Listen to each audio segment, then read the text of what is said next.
दोस्तों, यह एक छोटी सी कहानी अंबेडकर नगर जिले के जहांगीरगंज बाजार की है। इस बाजार में बाबूराम की एक चाय और समोसे की छोटी सी दुकान थी।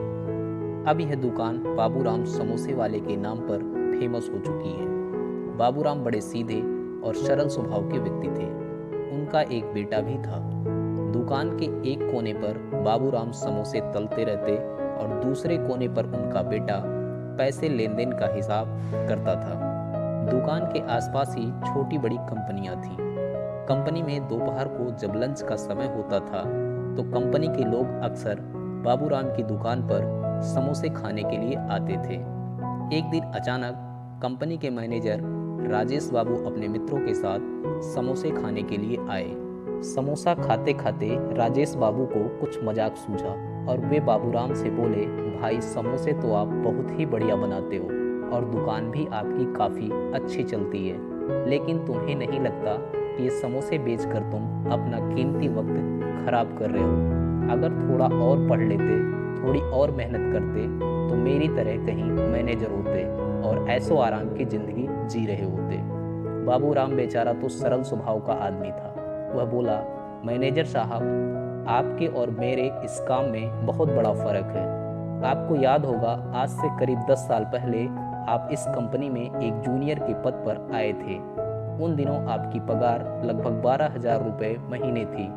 मेरे पास तब तो उस समय अपनी दुकान भी नहीं थी, तो उन दिनों मैं सड़क के किनारे रेडी लगाकर समोसे बेचा करता था और तब मेरी कमाई लगभग 1,500 रुपये महीने थी।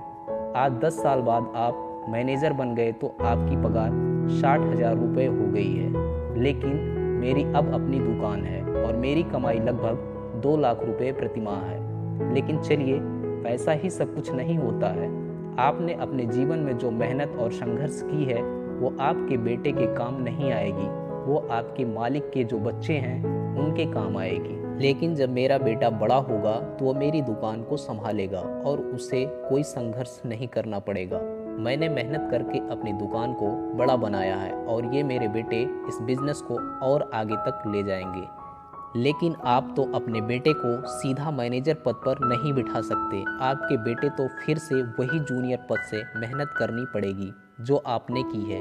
आपकी मेहनत का उसे ज़्यादा फायदा नहीं मिल पाएगा। बाबूराम की यह सब बातें ध्यान से सुनने के बाद मैनेजर राजेश बाबू बिना कुछ बोले समोसे के पैसे देकर अपने मित्रों के साथ धीरे से वापस कंपनी रवाना हो लिए। दोस्तों, इस कहानी में नौकरी और बिजनेस की एक तर्कसंगत तुलना की गई है।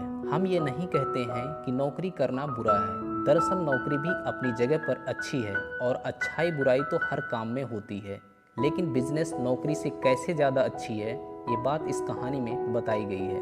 दोस्तों, यह कहानी आपको पसंद आई हो तो चैनल को लाइक एंड सब्सक्राइब जरूर करें और यह कहानी आपको कैसी लगी कमेंट के माध्यम से अपनी राय जरूर दें।